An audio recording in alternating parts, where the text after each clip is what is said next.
Evening and welcome to the Pittsburgh Public Schools Policy Workshop. Today is Wednesday, November 12th, 2025. My name is Jamie Petrosky and I am chair of the Policy Committee.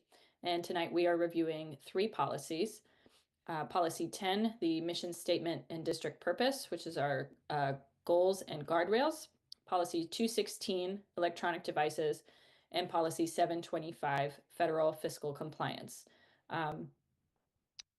In addition to these policies, there will be a discussion with Mr. Ben Mackey of the Council of Great City Schools on the upcoming November 17th meeting agenda. But now I will turn it over to Ms. Sattler to lead tonight's policy workshop. Good evening. Can everybody hear me okay? Yes. Perfect. Okay, good evening. We are going to start. I'm going to share my screen.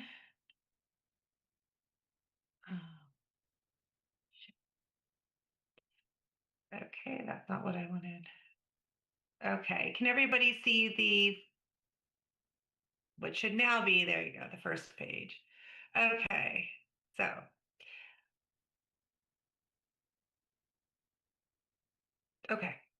so the policy workshop today is the three policies that were just mentioned. And the first one we're going to talk about is a revision to policy 216, electronic devices. So the prior purpose of this, there is an existing electronic devices policy, and the purpose in that existing policy states that the board recognizes that the use of electronic devices within the classroom can serve legitimate instructional purposes. However, under many circumstances, such items serve as a distraction from the educational process and can be used by students to engage in inappropriate activities. This policy does allow for school-based prohibition of the devices and leaves it to the schools to decide how they want to use them within certain parameters. The new purpose, if the board would accept this policy, would be to adopt a policy to maintain an educational environment that is safe and secure for district students and employees. This policy would create a ban on all electronic devices, including cell phones, on district property during the school day. There will be and would be exceptions for health and safety, the requirements of any IEP or 504 plan, approved classroom instruction, or as determined by the building principal.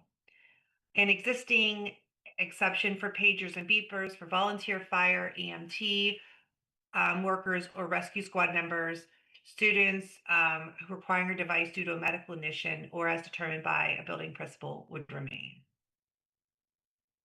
This policy would create the ban, prohibit the students from taking, transferring, or sharing any images or video of any person during the school day on school property, and prohibiting the students from taking, sharing, or storing illegal or obscene images during the school day on school property.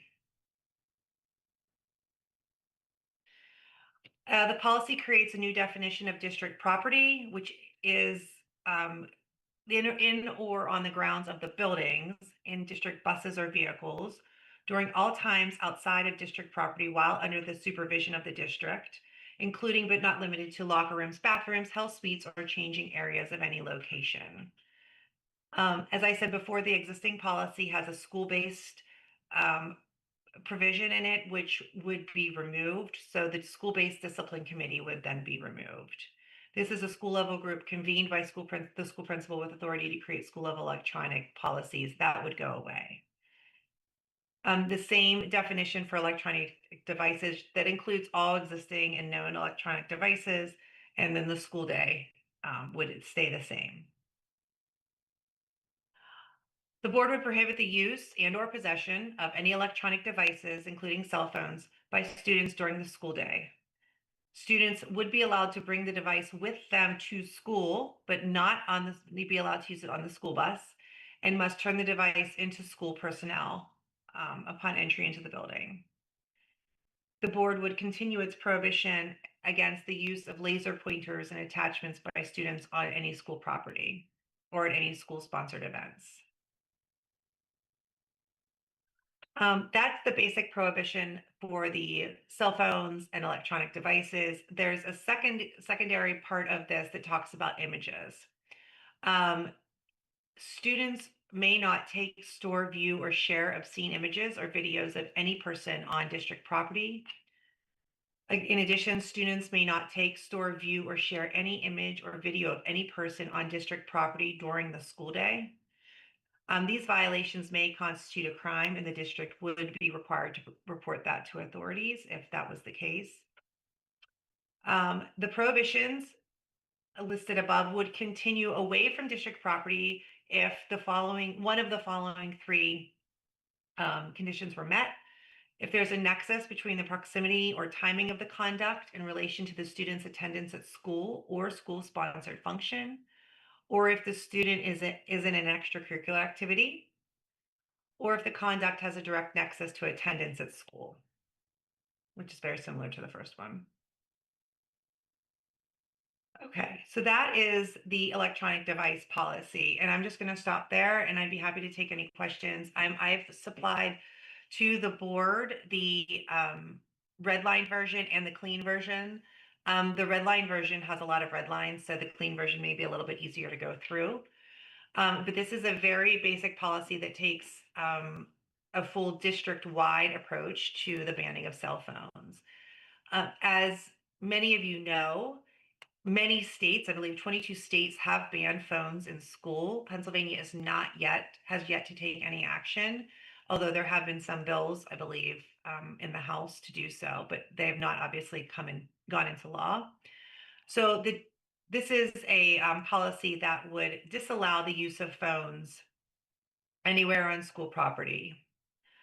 It would require that the phones, if brought to the school, be turned in to school personnel at the beginning of the day and then returned to the student at the end of the day. Thank you, Ms. Sattler. Are there any questions or comments from board members? Mr. Walker. Thank you both.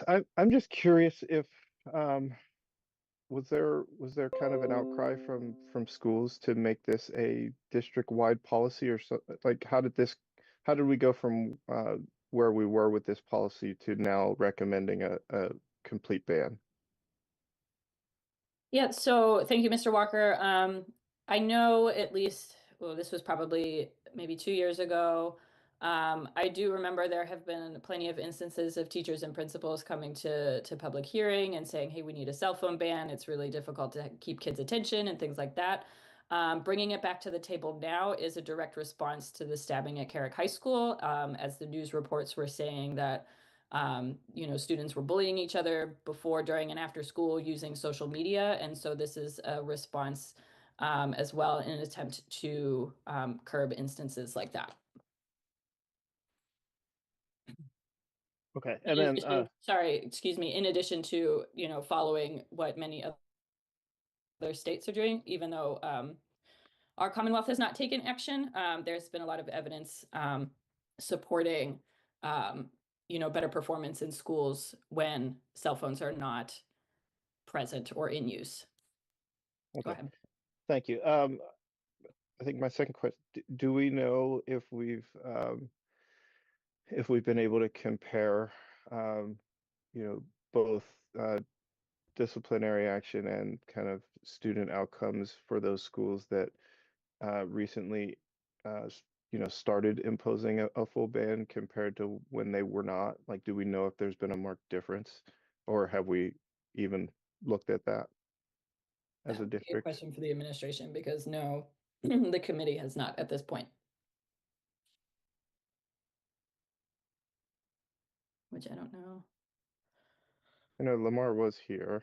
Mhm. I don't know if I'm here. Assistant Superintendent still Colden here. is here. Oh, okay. We're both Do- here. Do we know if Student Support Services or anyone has done kind of a look at, student outcomes and or discipline before some of our schools started taking cell phones versus what it is now? Like, do we know if there's a difference, or are we just like, yeah, I'm just trying to figure out if it makes sense. So we have not looked at data particularly around that because it's hard to assess a disciplinary infraction regarding a cell phone. What I will say is the majority of our schools do have exercised the original policy to collect cell phones.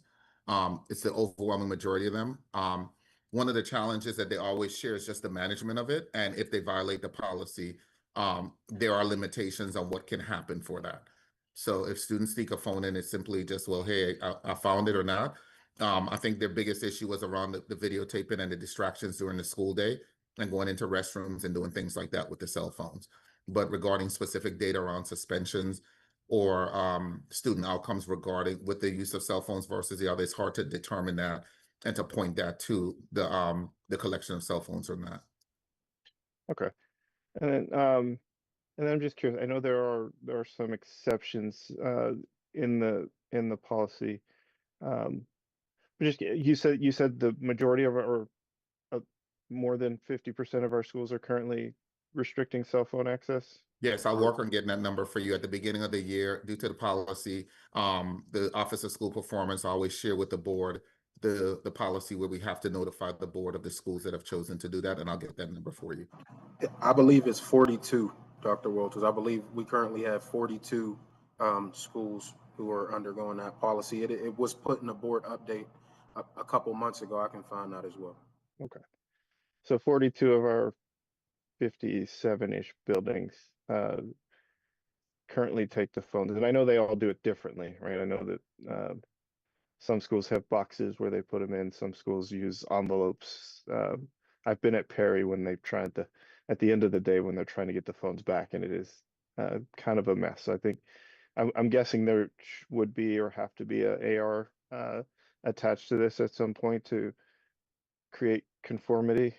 Is that something we're trying to do between buildings so that the policy can be, implemented kind of across the board if we choose to go that way? Yes, I would recommend that an AR be created. Typically, Chief Blackwell and I work on those while the policies are sitting in their 30-day review period. But I would recommend that that be the case so that this would be more of a district-wide uniform policy if this were to be adopted. Yeah, And I there are considerations to make, for different levels of schools as well. But I think if you're just going to do a full ban, then that's that's not simple, but it's a more simple policy of just no phones in schools versus like different policies or different regulations for high school versus middle school grades versus elementary. Sure. Dr. Walters?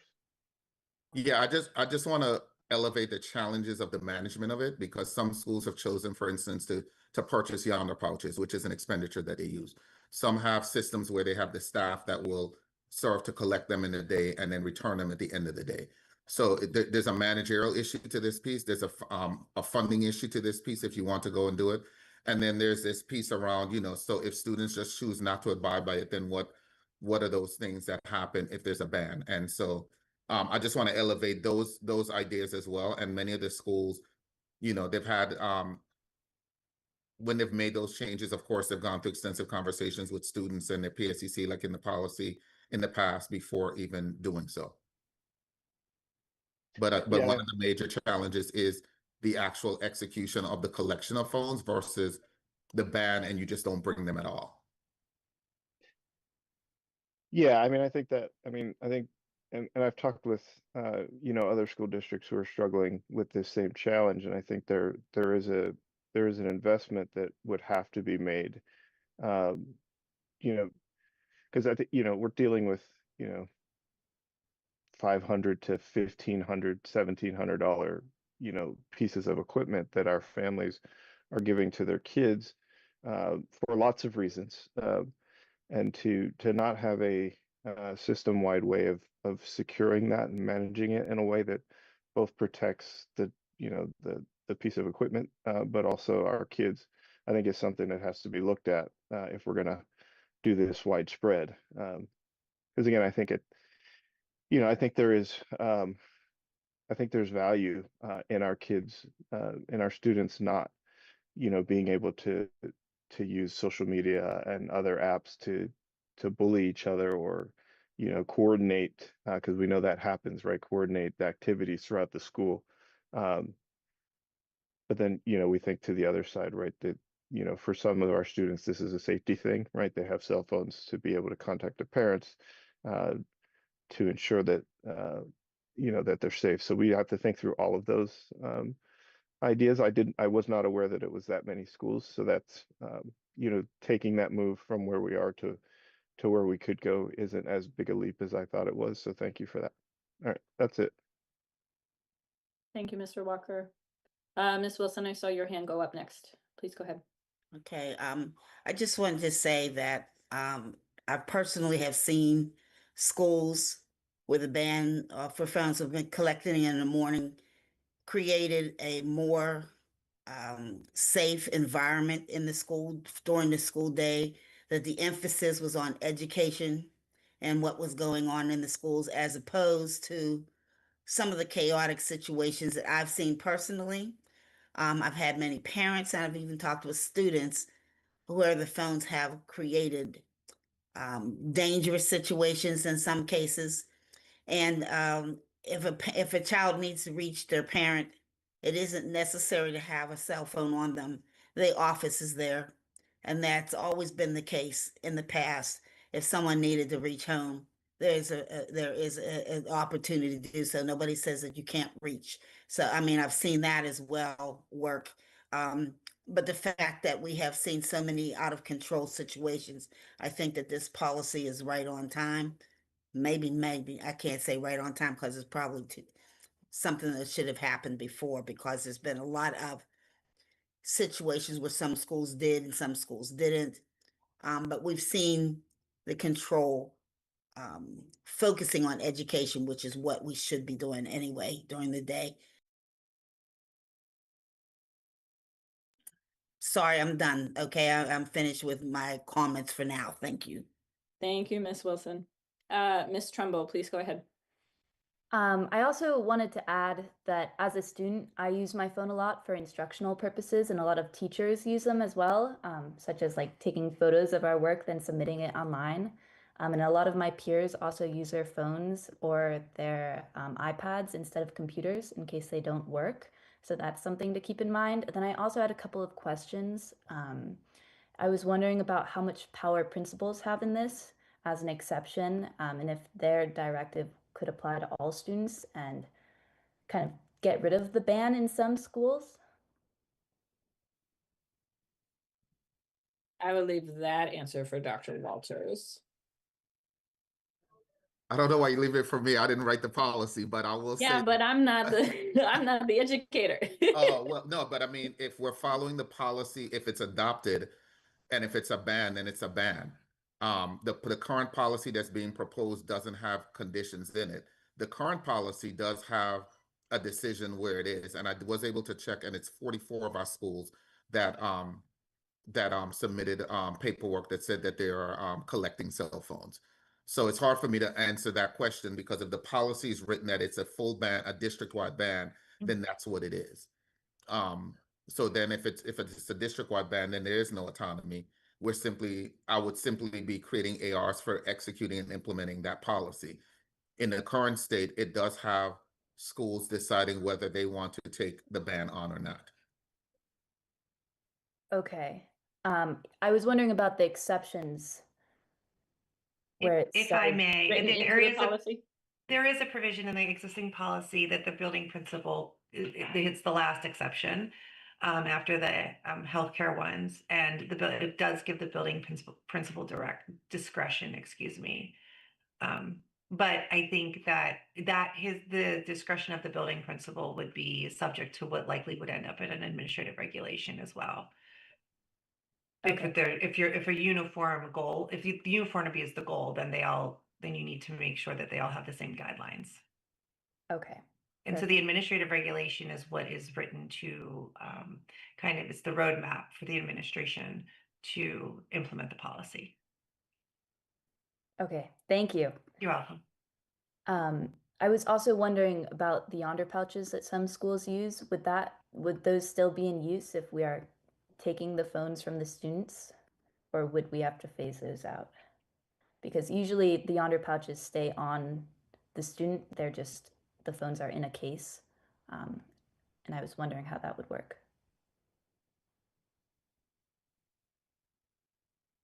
Dr. Walter, oh, there you go. I'm sorry, am I frozen? No, you're muted for a minute. Oh, okay, I'm sorry. I said that would be written into the administrative regulation about the collection. So those who have the Yonder pouches and can afford them, then that means that they're still confiscated in my eyes because the student can't have access to the cell phone. But in those cases where the school doesn't have the Yonder pouches, then they would have to collect them at the door and find a way to distribute them at the end of the day. Okay. There's also opportunity to reword it, Ms. Trumbull, to your point of like, you know, the language can be written as like no cell phone policy, and then the AR itself determines, you know, what Dr. Walters is saying, like the AR determines how they're not allowed, whether that is collection or Yonder pouches. I think a benefit of uniformity for this is, you know, as you're speaking about Yonder pouches, is that we do have schools that purchase them, and then they all get different quotes and different prices. So that if the administration decided, hey, I think that we're just going to purchase X number of Yonder pouches, they can get better pricing for it as well. So that's part of, again, the discussion, you know, for the administrative regulation as well. Okay. I have one last question. Sure. It referenced personal digital assistants, that laptops and PDAs brought to school should be restricted to classroom or instructional related activities. I was wondering how we define a PDA here. If that's a phone or something else. A personal digital, is that what you're saying? Yeah, the personal digital assistant. I think it's just all of us showing our age. Yes. I think that But- would be included in the ban. Yeah, but because, you know, the language includes things like beepers, because they do still exist. It's just that people don't really use them as much anymore. Right. So it would kind of be that same idea, as just like maybe there are still students or people who use PDAs. I'm not sure. But this is just, you know, to make sure that all of related devices are caught under that definition. Perfect. Thank you. Yeah. Thank you. Ms. Silk? Hi, thank you. I was trying to recall from our discussion in committee.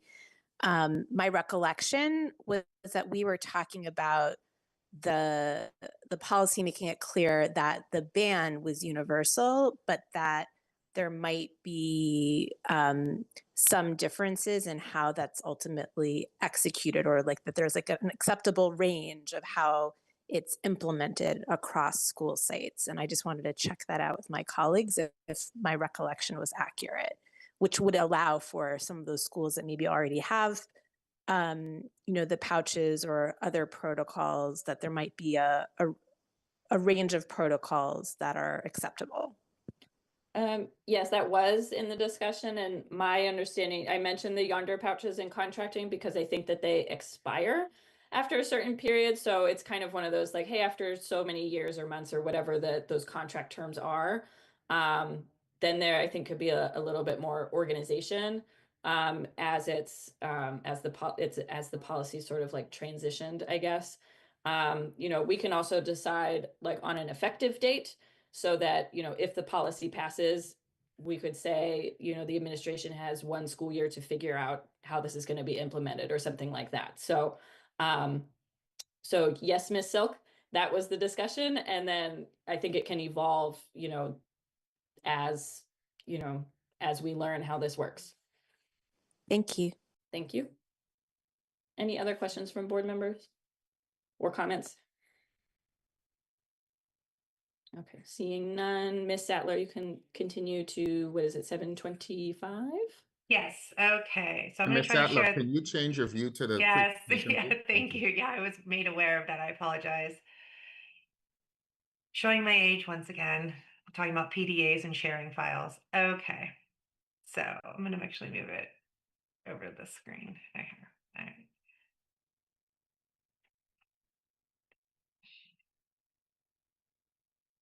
Okay.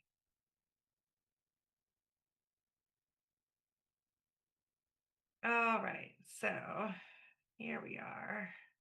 Make this bigger for everybody because I'm old fashioned and apologize.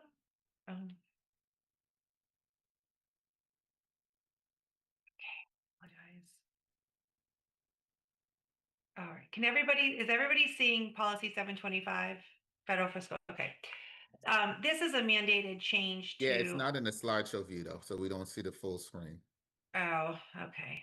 I know, but then I go into Hit presentation the mode. from current slide button up on the left corner here. Okay. Is that what you see now? You don't see the notes, If correct? you go Yep. from slide, Perfect. Okay. Okay, yeah. yes, that's it. Thank Okay, you. thank you. So this is a mandated change for policy 725. And this policy's purpose is that the board shall ensure that federal funds received by the district are administered in accordance with federal requirements, including but not limited to federal uniform grant guidance. The mandated updates and requirements. The first one is that if a district would spend 1 million or more in federal awards, the district would be required to complete a program-specific audit. And then an update to internal controls, which requires, as you can see in the red, reasonable cybersecurity and other measures to be put in place to protect personally identifiable information and other types of information. This is related to any information that would be transmitted and or received with the accompaniment of federal funds, and then updates to record keeping procedures. There is also a mandatory reporting of violation. So if if the district would be an applicant, recipient, or subrecipient of a federal award, they must disclose when it has credible evidence of a violation of the federal criminal law involving fraud, conflict of interest, bribery, or gratuity violations. So that has become a mandated reporting requirement. And there is also mandated whistleblower protection. So any district employee who makes a protected disclosure that the employee reasonably believes to be evidence of gross mismanagement of the federal funds, gross waste, an abuse of authority related to a federal contract or grant, a substantial or specific danger to public health or safety, or a violation of law, cannot be discharged, demoted, or otherwise discriminated against for making that particular protected disclosure. And then any district employee who believes they have been subjected to a reprisal can submit a complaint to the Inspector General that is responsible for the federal funding or federal contract related to the district. And that is it. Those were the major changes on this. Again, this is a mandated change that came through late last year that we need to put into the policy. Thank you, Ms. Etler. Any questions or comments on this one from board members?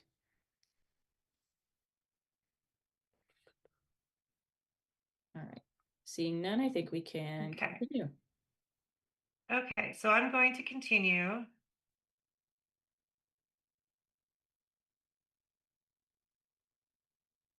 Sharing my screen here. All right. Okay, and we're going to move on, I think. To policy 10, mission statement, district purpose. So I will start this off and then I will turn it over to Ben Mackey for his discussion about the goals and guardrails. The district, but first, the mission statement of the district states that the mission of the school district is to improve social and academic achievement to the Commonwealth of Pennsylvania's state gold standards for all students, one child at a time, by providing outstanding staff, curriculum, and instructional practices, and a wide range of productive opportunities for parental and community involvement, which enable all students to be successful school and community citizens who grow into contributing adults. With that mission comes the district purpose, which is to prepare each student for adult life by attending to his or her intellectual and developmental needs by challenging the student to continually achieve at the highest possible level. Under the district goals, there are some changes that have been recommended. And Ben, I don't know if you want me to review these or if you would like to go over them. I have a presentation that overviews them, but feel free if you wish to. Oh, okay. So the district goals, the changes are obviously that it says the board has adopted the following district goals, adding in and guardrails as part of its commitment to provide the best education possible for every student by providing outstanding teachers, program services, which enable all students to achieve their maximum potential as they become adults. These represent the current focus priorities for our school system and should serve as the superintendent's first priority for resource allocation and system alignment. Ben, perhaps I should ask if you would prefer to do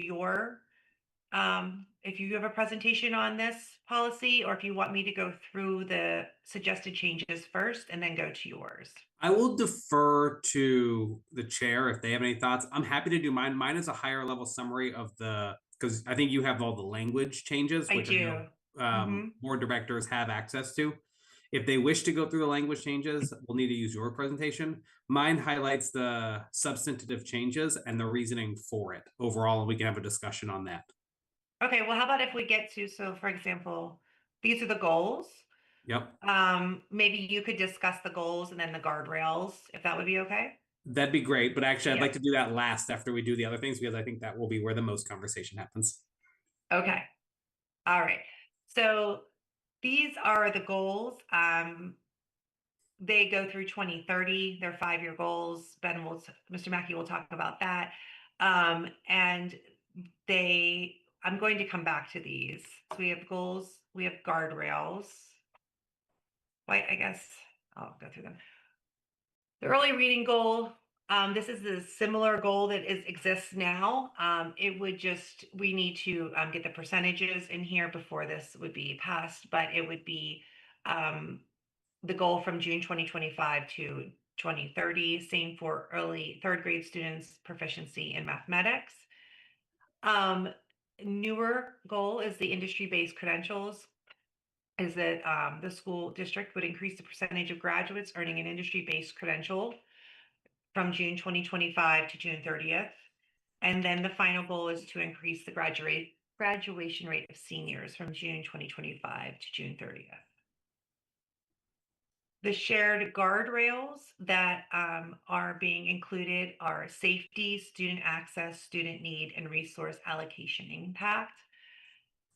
So under safety, it is the superintendent will not allow implementation of processes or procedures that compromise student and staff safety and mental well-being. Under student access, the superintendent will not limit student access to a robust set of course offerings and opportunities. Under student need, the superintendent shall not pursue the academic goals without prioritizing historically underserved students. And for 4, resource allocation impact, the superintendent will not make any major resource or programmatic decisions without considering the impact of those decisions on students. When discussing revisiting goals, the board should revisit and consider updating the goals on a 5-year cycle. The board should also be able to consider revising or updating any goal or guardrail when it has been met or a significant event occurs that changes the context. For goal progress measures, the superintendent shall identify 1 to 3 key measurable progress measures for each goal and guardrail, and that those will be finalized within 60 days of adoption of the goals and guardrails. And I will let Mr. Mackey talk more about those. The board believes that where it spends its time is a statement on its priorities. In this spirit, the board commits to monitoring progress towards 1 to 2 goals or guardrails publicly in each month that it meets. Regular progress monitoring gives the board and community insight into both the progress towards the goals and guardrails, as well as any adjustments being made in order to achieve these priorities of the school district. And then this is from the existing policy, the core beliefs and commitments of the districts. And I'm not going to read through those, but they're the same that are in the existing district. So that would be the end of what I have on this. Ben, would you like me to stop sharing my screen so you can put up yours? Yes, I think I can do it myself. Oh, okay, thank you. Board, it's great to be back with you. Thrilled to be here. So a quick overview, because while we are considering this policy and discussing it publicly for the first time in this format, this has been an ongoing conversation for a long time.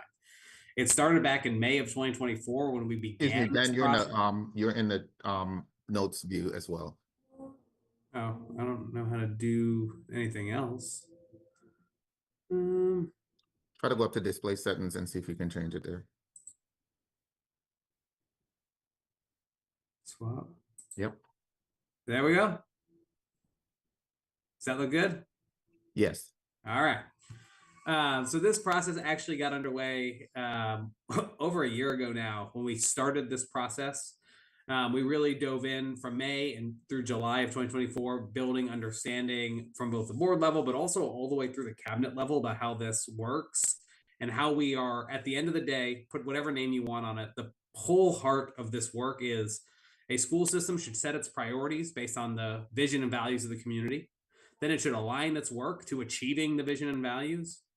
And then it should monitor progress towards achieving those. So both the board and the community at large can understand progress towards and adjustments to make to achieve the vision and values of the community.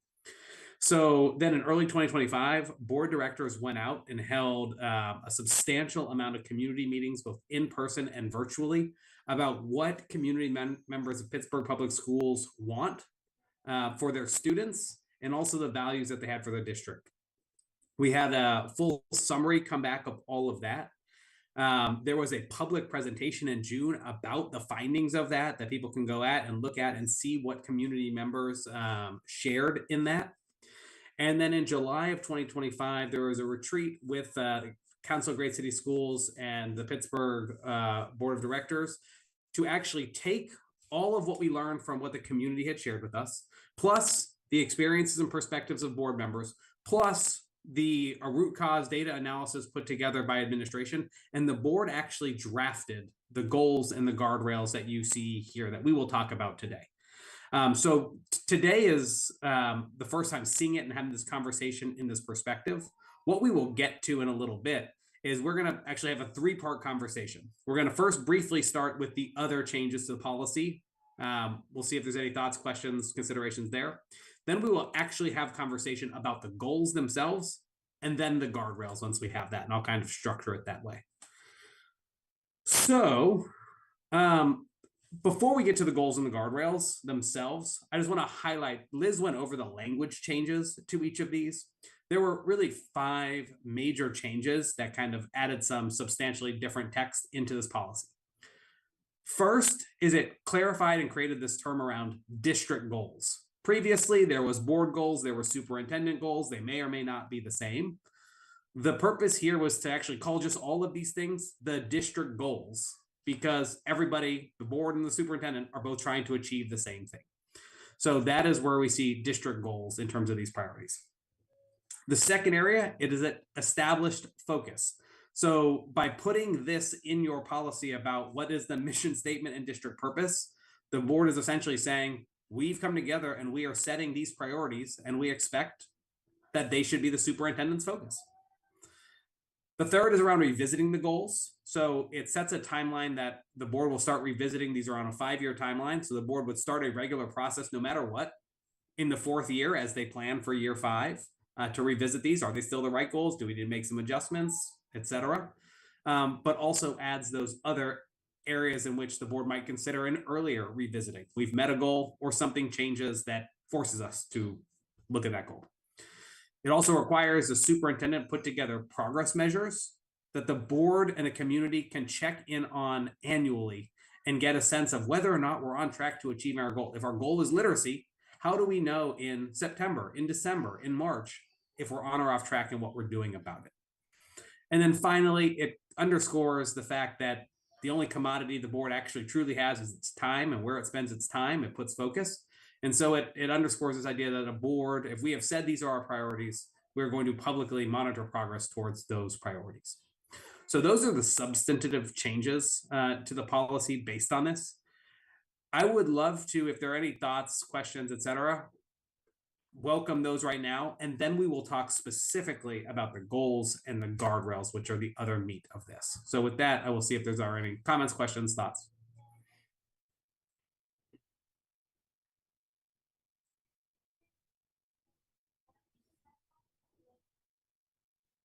Going once.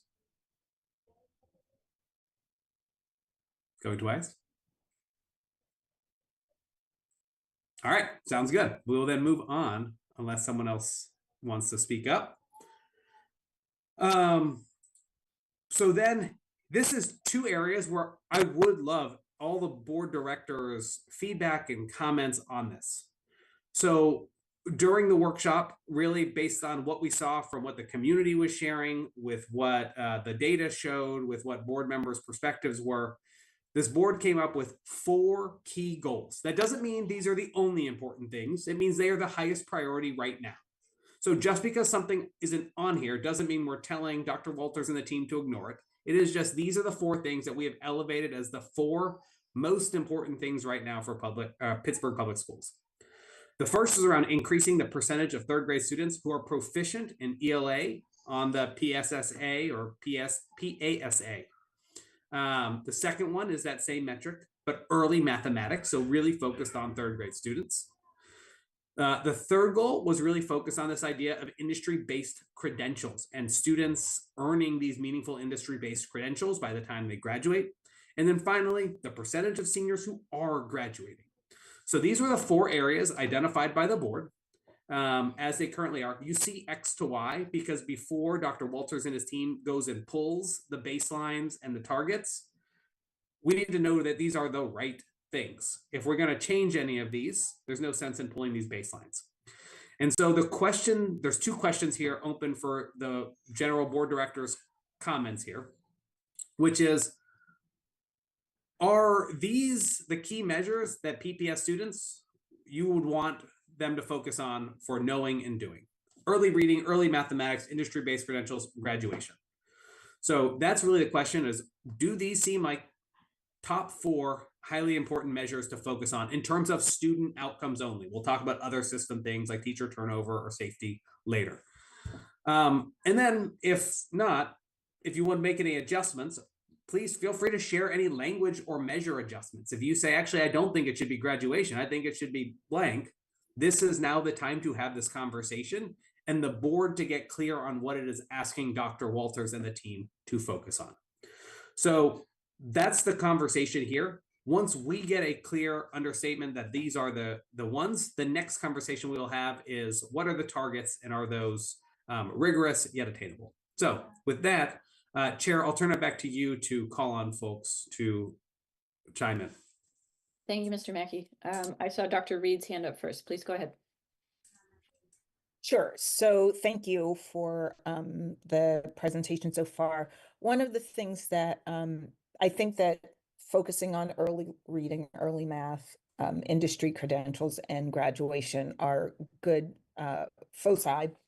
However, it feels like there's a huge gap between what we're measuring, with early reading and early math, and then, post graduation, graduation and post graduation. And I wonder if there is something like, how are we going to know from 3rd grade through graduation, whether or not we're on track? It feels like there should be something that is letting us know that our students in the upper elementary and middle school and even early high school grades are on track to do, to graduate and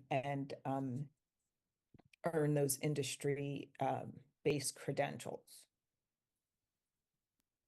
Great. Okay, so what I'm hearing in this is, do we need to, and correct me if I'm wrong, Director Reed, would it behoove Pittsburgh Public Schools to add a goal around some sort of middle grades measure to make sure we're also keeping an eye on the middle grades wherever that falls? Yes, yes, I Right. think that we have to, there has to be at least one goal, and I know we can't have a million goals, but there has to be at least one goal that lets us know, that gives us like confidence that Right. that we are moving students to this graduation and industry credential. Great. I am also taking notes over here, so would love to hear, if you have other thoughts, feel free to continue. Otherwise, that's a great open question for the board. Are there any other board members that wanted to respond to Dr. Reed or add to it before moving on to the next board member? I don't see other hands coming up. Mr. Walker, please go ahead. Thanks. I've been thinking about this a lot, and I would agree with Dr. Reed. I think there is I mean, since when we started this process, we knew that we should have no more than 5, and so I think to put something in there for kind of a midway checkpoint, I think makes sense. My only question is really on goal number 3, and wondering if it is because only a small percentage of our students earn an industry-based certification. What are it is the only goal that we have that actually leaves out a big chunk of our kids. And so I'm wondering if there's a way in this to both track industry-based certifications and/or some sort of post-secondary planning guide that all of our students leave with, so that when we, as we're touting, hopefully, really high graduation rates, we're also able to, as a district, kind of show where and what our students are doing after they leave. And so I'd be curious kind of how we make that happen. So if we're going to track industry-based credentials, can we create another tracking tool that then also hooks in the vast majority of our students who don't get industry credentials because they're not in that type of programming? So I will defer to Dr. Walters on this one, but I will say that when we track our graduation goal, the one thing that we do view, or one of the 2 measures that we utilize, is the Act 158 preparedness. And through that, students can select different paths to show that they're prepared to graduate and go on to have a successful, post high school career. So I know that that's something that we track now. Director Walker, were you thinking more in terms of just preparedness for, like, can you speak a little bit more to like what you were thinking in terms of like readiness post high school? Were you thinking about like the Act 158 or something else? I wasn't necessarily thinking of Act 158 because I don't know if I've heard that term before until tonight. But I think what I'm thinking about, right, is if we're looking at industry-based credentials as a measure to show that the young people, especially in kind of like the CTE realm, are ready to move on from high school to what is next, then there should be some sort of measure that then also measures the rest of our students outside of a diploma, that says our students, by going through Pittsburgh Public Schools, have accomplished a thing that they can now take with them and show that they're ready for success in the future. That could be, post-secondary credits, like college and high school credits. It could be a number of things. But I know that in talking with some colleagues from other school districts, what they're looking for is, like, they want all of their seniors to leave with a very clear and thought out and written plan for what they're going to attempt to do when they graduate, and they can track that. They can track that based off of their interactions with students along the way. And so maybe that Act 158 is the way to go, if it encompasses kind of the vast majority of students outside of our CTE students. Two quick comments, and I'd love to open up for either Dr. Walters or Lamar if you have anything to add before we open up to the rest of the board. Because I heard, and maybe this is something to clarify, Lamar, what I heard you say is that potentially the desire to make sure that kids have some sort of plan or are post-secondary ready might be part of the graduation criteria. So it might be wound up in goal 4. That's an open question. I'm not sure exactly how you have that set up. That'd be worth a conversation here. What I also hear, Gene, just to make sure I'm hearing it correctly, is, right now the way this goal is written is industry-based credentials, which most would ascribe to career readiness to some extent. Would be essentially the proposal you're making is say maybe it should be PPS will increase the percentage of graduates who are career or college ready and have specific things that Pittsburgh Public Schools have decided are emblematic of both those. So to be career ready, we mean earning an IBC.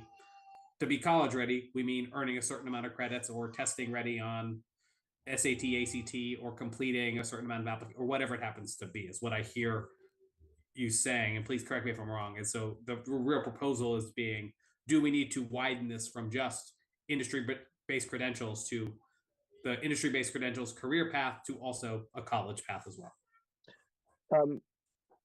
Yeah, that's what I'm saying. I think we need to widen the scope of this one Okay. to encompass more students, and that would also bring in, like our students who are going to the military. Many of them are doing like JROTC that then give them, different rankings when they come out. So like just a way to show that as our students are leaving, they're not just disappearing into the void with nothing, with nothing but a piece of paper, but they actually, we can see them feel confidently that when we are sending them off into the world, whatever that space may be, that we've given them something more than just a diploma to show that they're ready. Great.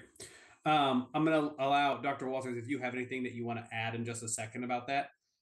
So it sounds like we have now 2 proposals that are open to the board discussion around adding some focus on middle grades, and number 2, potentially expanding the industry-based credential one to encompass a wider pathway of students. Given that this was moved forward by the board as a workshop into this conversation, we will need to hear from a substantive amount of the board that this is the direction we want to go. If it is just 1 to 2 voices, that's not going to be enough to move this that was created and put forth by the board. So with that, I'll turn it over to you, Dr. Walters, and then we'll open back to the chair to continue the conversation.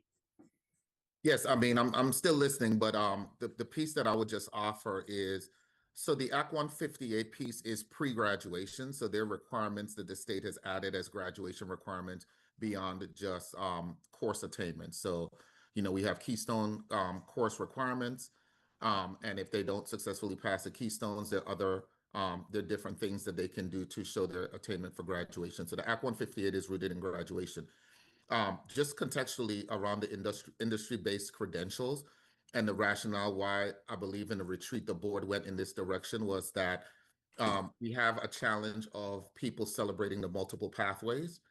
And in many instances, there's this just, your success is rooted in going to college only. And there was an extensive discussion about honoring the multiple pathways that we offer in Pittsburgh Public Schools and finding a way to track and celebrate them as well as a part of goals for people looking at career education as a viable pathway to success. It probably will be difficult to track student success after they leave, even with the credentials, because life happens. So, they may get acceptance to college, and then some financial issue may happen.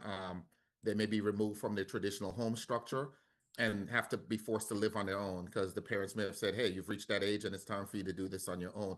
So I think it's hard to track, their success based on what they have planned and actually what they do, because the reality of it is that sometimes they may have the best intentions of going to college and then certain things happen that would do that. So I'm not sure how we'd be able to track that specifically, but I just wanted to offer the context around why the industry-based credentials from my memory came onto this list. Yeah, that's super helpful context. The one thing I will note that usually what I see, and this is just an option, boards do it a number of different ways. Usually when I see boards grapple with this, they will essentially define what they mean. They say, we want our graduates to be industry and college ready. And then they have something else that they basically the superintendent goes and looks at and says, okay, here are the measures that if a kid meets one of these, we feel like they are college or career ready. And that might look like earning an industry-based credential, or testing college ready on SAT, ACT, or earning at least 9 college credits by the time they graduate, or enlisting in the military. Something like that, they'll set those out, and then they're looking at, okay, when they graduate, what percentage of our graduates hit one of those? So just a way to do it. You can do it any number of ways. But thank you, Dr. Walters, for raising the point that I think you're right. This did come from the fact that the community said pretty loudly in the community survey about focusing on making sure kids have career options as well. So again, just because this doesn't hit all students doesn't mean it can't be a goal. If one of the goals of Pittsburgh Public Schools is to make sure we are focusing on career readiness as well. Well, and I just want to clarify, I'm not trying to create an instance where we're trying to track success beyond graduation. I'm trying to create an instance where we are asking the superintendent and his team to build pathways for us to be able to show that we are being successful for our students by the time that they graduate, by being able to show this, this readiness for what's next after high school. So I'm not gonna, if I'm the only voice that thinks this, I'm not gonna push, terribly hard. But I think it's, as we continue to use the model, talking about success for all of our kids, I think our goals should reflect our belief that everything we're doing should reflect our desired commitment to the school district as a whole, and not just a small segment of it. Thank you. This is the purpose of this conversation, and I see a lot of other hands up. So, Chair, I'll go back to you to decide the order. Thank you. Ms. Silk, I saw your hand up, and then we'll follow up with Ms. Yord. Thank you. I wanted to also go back to recollections from the conversation from the summer, and there are 2 things that come to mind. And number 1 was that there was an interest, like the verb there being increase the percentage was intentional. The idea that there was a desire for more students to be earning these credentials and wanting to be able to grow and demonstrate growth over time, thinking that that's important, given both what we heard in the community and also just the reality of workforce and what are things that will set our students up for success the most. And then the other piece is that I'm not opposed to changing these goals or things like that. I also, though, I do think that there is value in if we do, in fact, if we want to acknowledge that only a small number of our small percentage of our students take advantage of these offerings now, and we think that these opportunities are important for many more of our students, I think it's valuable to have a goal that is not necessarily about all students, but is about something that we want to shine a particular light on. So I don't see that as particularly problematic. That's it for me.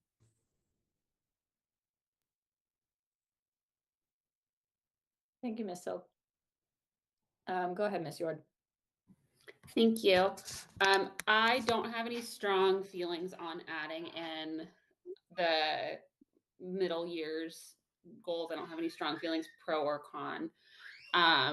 But I do feel that I would want to keep goal number 3, the industry-based credentials, written as it is. Because as Dr. Walters mentioned, this goal was specifically crafted around feedback that we got from the community about our students graduating with skills and, in this case, credentials that are charting them into long-term career pathways. And while there are lots of other ways that students move their career forward, move their life forward after high school, that don't fall into like college, community college, or industry-based like VOTEC schools, I do think I think if we're measuring the success of our education and how well we're preparing students for careers specifically, and whether those students are job ready, then having a goal around industry-based credentials makes the most sense for me to be targeted about exactly what we're trying to do. Thank you, Ms. Yord. Any other comments from board members? Okay, I don't see any. Oh, go ahead, Ms. Talaferro. I couldn't find my hand. So I just wanted to chime in quickly. I'm just curious as to what a goal around the middle years, around data around the middle years, like what it would actually or could look like, or what it would look like. Curious before I say, like, I feel like that's something that's missing. I do think being able to track early stages and you know, ending high school, you know, ending educational career. I don't know if it's necessary to have something in the middle, but it would be interesting to see like what actually could be, and like what information we would draw from to develop a goal, to be able to have metrics, I guess is the question. Let me start from the broadest level, and then Dr. Walters, if you or your team want to chime in from a Pittsburgh Public specific level, feel free. The flat answer is it could be literally anything you want. So you have a lot of opportunities there. I think some of the most straightforward, they range from very straightforward, like you could say, you know what, we're going to look at 8th graders. We're finishing up 8th graders and how many 8th graders are on level in English or math using a state assessment. So while you're only looking at 8th grade there, obviously you don't start in 8th grade. It's going to help you tell you how effective your entire middle schools are doing. You could choose one or the other based on the needs of Pittsburgh Public Schools. You could do some kind of hybrid. You could say, what percentage of our kids who are graduating 8th grade are ready in English and math by whatever measure? Or you could add other measures. You could create your own thing. You don't necessarily have to use the state assessment. I've seen it done a lot of different ways. But the most common is picking some academic measure or a combination of academic measures and saying, and picking like a time frame that we want to see, okay, are our students by this grade on level, are the most common ways to do it. The one thing I would also add here is, just if you don't set a goal, that doesn't mean Dr. Walters is going to ignore all of the middle grades and is not going to share anything about it. Obviously, if you want kids to earn industry-based credentials and graduate with all the rigorous things, they have to be on grade level. So that's still going to happen. It just means the board is placing actually more emphasis on making sure kids can read by 3rd grade and do math by 3rd grade and actually graduate than on 8th grade. So I would think about it as a value, because if you do add a 5th goal, even if it's a very meaningful thing, just know that you are taking focus away from these things as well. So that's the two things that I would think about, but the board has plenty of options to make a decision in there. But with that, I'll let Dr. Walters or your team, if you have any thoughts generally, any way or another on this, feel free. At this time, I'm still continuing to listen. So yeah, I don't have a comment right now. And I will say one other thing before we go back to the board, and you, Director Talaferro, if you, whatever your thoughts are here, is you could also not make a decision today and say, we'd be curious to know what the goal would be, and ask Dr. Walters to come up with an example. And then you could make a decision at a later point also. So, you know, you don't have to decide today. We just kind of need to know from the board a direction on, we want to explore further, or no, we're good with these 4. Let's start with these and see where it goes. So. Okay.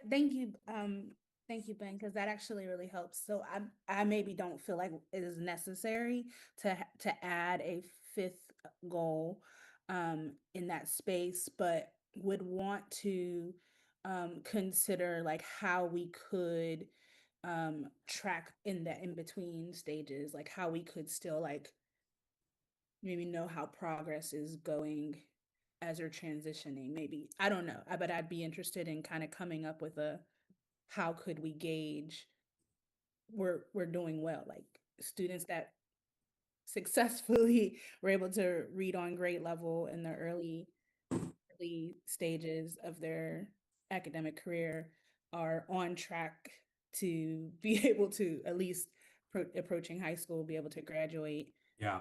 you know, What's something that might be helpful. you will definitely be tracking these things. What is different by setting it as a goal is the frequency of how often you're checking in on it. So for instance, you're going to see at the end of the year how your students did in every single grade level at every single school. You're going to get a sense of whether or not that is working. But you're not going to get middle of the year reports on how our 7th graders are doing on this particular assessment because you're focused more on monitoring, are they reading by 3rd grade and whatnot.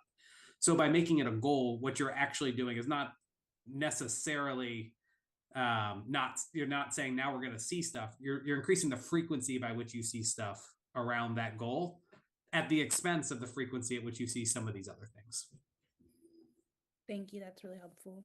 And then I guess I'll just weigh in on the other conversation because I get, I guess, both sides of what Mr. Walker is saying, but then also what was brought up of keeping, and what Ms. Fjord said about, you know, kind of keeping the goal as is. I think it could go either way, to be honest. I mean, understanding that this goal was built from community input. So I want to also respect that space because these are their goals just as much as they are the goals that I am supporting. But I do think that there is some value, and I wonder, like, even if in existing, like, how the district prepare students for graduation, like, is there like a, you know, space in which they are like doing their roadmap to secondary, post-secondary decisions. So that is something, I mean, that is something that I'm curious, like, I feel like is necessary, and if it needs to be in our goals, or is there a way to even address it in our guardrails and making sure? I think I would like to explore that as well. Thank you. I'll add one note on this is these goals aren't the end of it. They are the beginning. So if you set this goal, what Dr. Walters and his team are going to do is say, okay, if our goal is graduation rate, here are the 1 to 3 progress measures that are most aligned to graduating. And they might be exactly what you're talking about. It might be the percentage of kids who have a plan. It might not be. That's a question for Dr. Walters and his team once they get direction, and a conversation that can happen before you adopt the goal, so we can give you a sense of whether that is moving in that direction or not. So that the progress measures might actually answer some of your questions.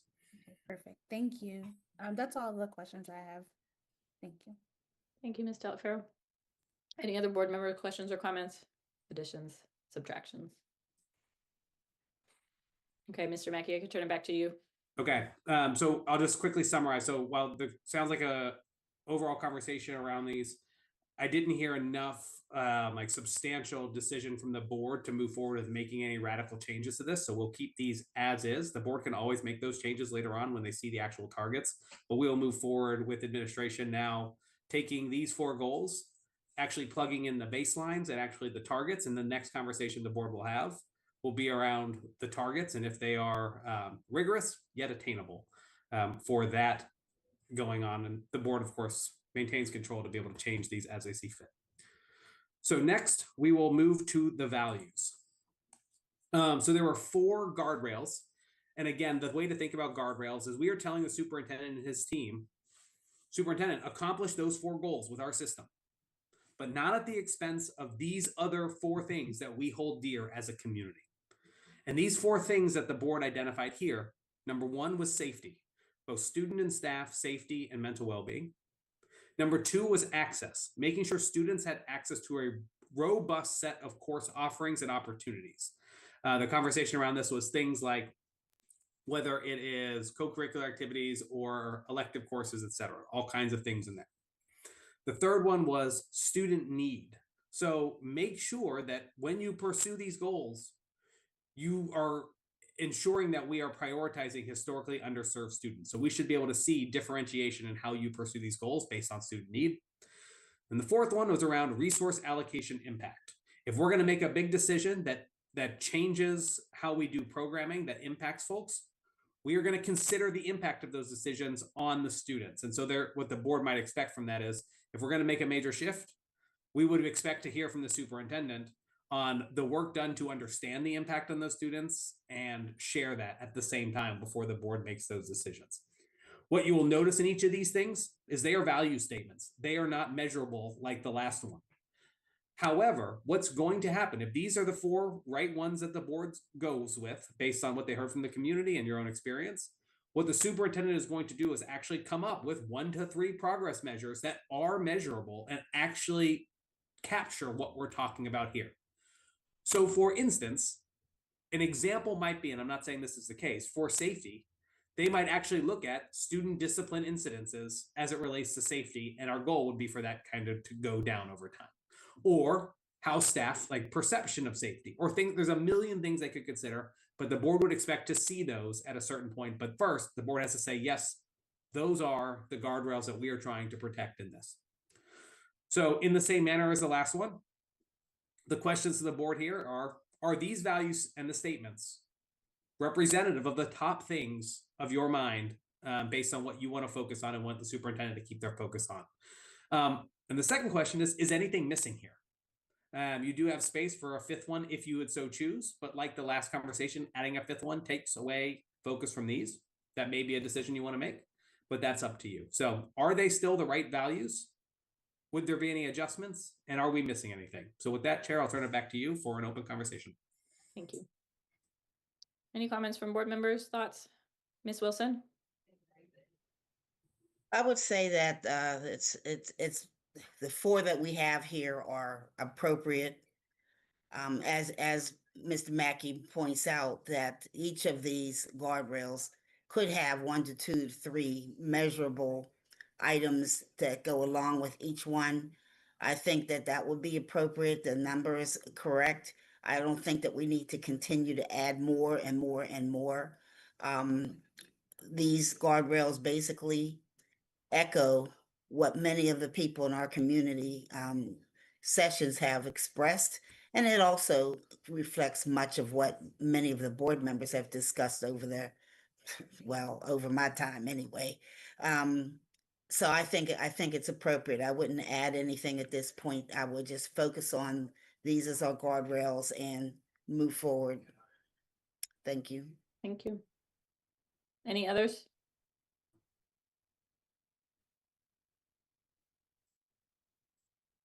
Dr. Reed. So, not to be the queen of adding things, but I wonder, and I'm trying to think about what it might look like, but should there be a guardrail about that focuses on staff? Can I just, before we open that up for a conversation, can you be a little bit more specific about like what particularly about staff? Retention, satisfaction, any number of things.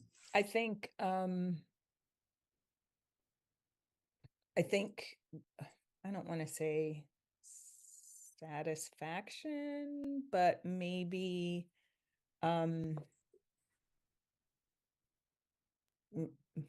maybe staff satisfaction, maybe staff professional development. It just that to me seems like an omission, but you know, I'm fine if we don't add it. I just feel like we need to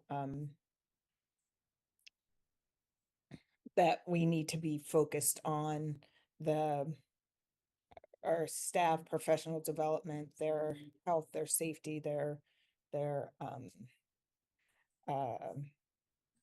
satisfaction, and their development. Yeah. Thank you for raising it. Open question. We do have definitely explicitly have staff safety in here already. Staff safety and mental well-being in the first one. But that seems like a meaningful question is, do we want to include staff satisfaction or staff professional development or staff retention or staff blank? So open question to the board. Director Reed, is that all on the comment? Do you have anything else to add there? No, that was it. Great. Thanks. Ms. Wilson, I saw you unmute. I did real quickly, just because I wanted to point out that would not, in one of the key areas, like say, for instance, under student access, talking about a robust set of course offerings and opportunities, you would want to make sure that staff professional development matches. So somewhere professional development can come in here depending on how you to word it, because I definitely see that as one area for professional development. Thank you. Yeah, I was going to add in the same kind of vein of like that could also fall into the resource allocation impact is if we're investing in our staff, that is also, you know, the investment in our students. And of course, the superintendent has to, you know, make these decisions and consider all of those impacts as well. So, Ms. York, did you have a response to Dr. Reed as well? Before we go further down this line of conversation, let me just add 2 thoughts here. Sure. Just like the goals, if you don't measure it, it does not mean it won't happen. I don't think there's any world in which Dr. Walters and his team are not going to focus on professional development. The real question that the board is focused on is, does it rise to a prime level of value that we have values around professional development of staff? If so, great. Set it as a guardrail to be explicit about what you expect, professional development of staff, and let Dr. Walters and the team figure out what's the best way to actually show that we are investing in the professional development of staff. But it gets messier if we kind of go down the, well, it kind of fits here, kind of fits there. Maybe we have to do professional development to get to these things. That's always the case. That's why you should focus on what is the value. If the value is making sure we have a robust set of offerings for student access, then keep that as the focus. If it is about professional development on its own, then make that the focus or add that. So the real question here is, it definitely undergirds all of this. It undergirds all of your goals. But the question is it rise to the level of board focus to use one of our guardrails on professional development? If so, great. If not, you're not saying don't do it. You're delegating it to the superintendent to say, you know, do the professional development you need so long as we meet our goals and adhere to these other guardrails. Thank you. Ms. Yord. Thank you. Yeah, so I'm going to say that, you know, we had a really robust conversation about this at the retreat in July, I think it was. And I know that not all board members were at the retreat to have those conversations. But in those conversations, we didn't talk about teacher professional development. And that's not to say that this board doesn't value teacher professional development. It's just that when we were discussing guardrails and our most significant priorities of things that we absolutely 100% do not want the superintendent to let fall, both the board and the community feedback that we got were focused on these items. And so I'm in favor of keeping the language as it stands. That being said, as I read the student access one, actually, no, I read it again and it's fine. I thought there was like a word in there that made it sound like we were trying to limit students to not have access to robust offerings, which is obviously not what we're going for, but I'm just sleep deprived and it looks fine. So I'll stop there. Same. Thank you. Ms. Talafaro. So I just wanted to add, you know, I almost feel like the district focuses mostly on professional development in this equation. So adding a fifth guardrail, I don't know, to me doesn't seem like in the top of the priority list, although it is a priority, which I think could fit in like what most people have already said could fit in naturally to these goals. But I think that the district actually does a really good job at focusing on professional development, sans like adding it to our guardrails. So I would say it's not necessary to add, but it is important and already has some level of focus, in my opinion. So to add that. That's all. Thank you. And Mr. Walker. Thank you all. I think I don't have any comments about what we've discussed so far. I think, you know, I think the conversation that we had during the retreat to start to build these, I may think was pretty comprehensive. I think the one place where we can consider adding to this, purely because the time frame of these goals and guardrails will match very closely to the implementation of the Future Ready plan, should it be approved.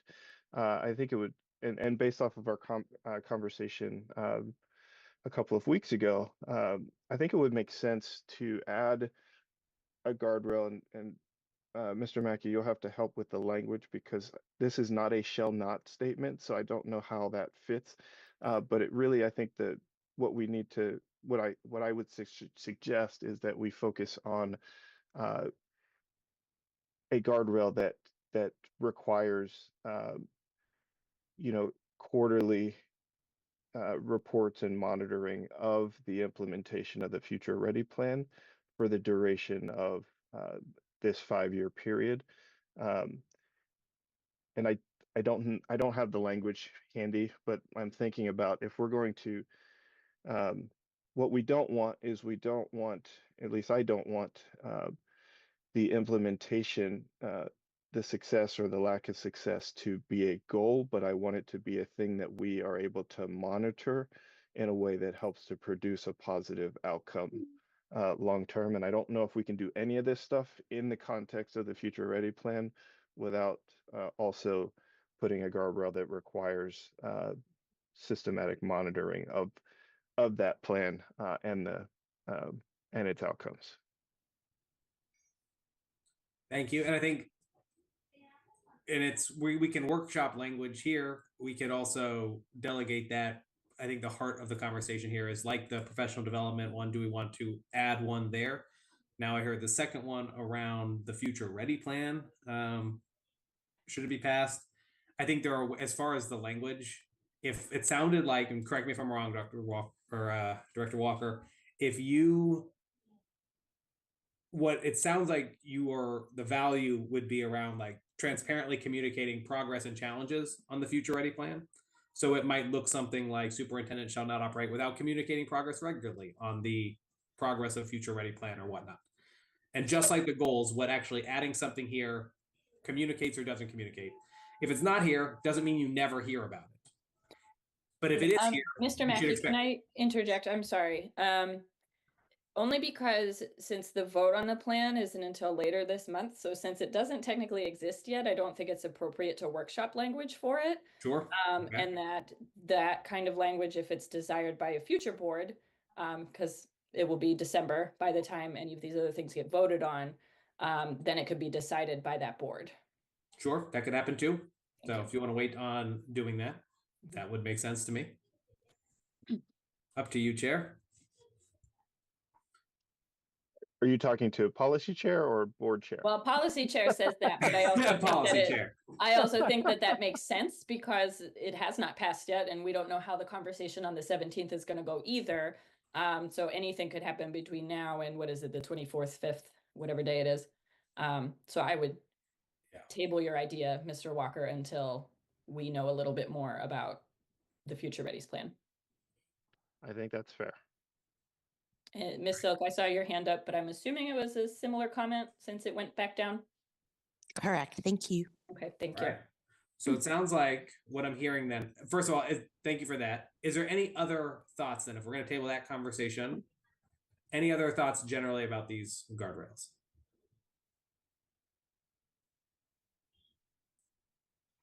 Seeing none, what it sounds like, well, we did have this conversation around professional development. It didn't rise to the level of an overwhelming board saying we want to go in that direction.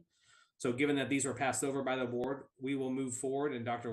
Walters will move forward thinking about the progress measures for each of these 4. And then the board can always consider later on if they would like to add a 5th guardrail around Future Ready plan or anything else. All right. So then next steps, if there are no other thoughts here, here are what happens next. So now that the superintendent has some clear direction, and we've spoken publicly about this on really refining these, superintendent is going to go. So we finalized the goal guardrail language here. Now the superintendent is going to put some feedback together on the baselines as well as the proposed targets that would be rigorous yet attainable. Ultimately, that will be a board discussion. Just like we had this discussion, the board will need to discuss about those targets and decide those are the right targets or are not the right targets. Once those happen, the board can finalize this policy. We are good to go. And the superintendent and his team are going to design progress measures for each of those that will all be measurable, clear, smart for all of the goals and all of those guardrails.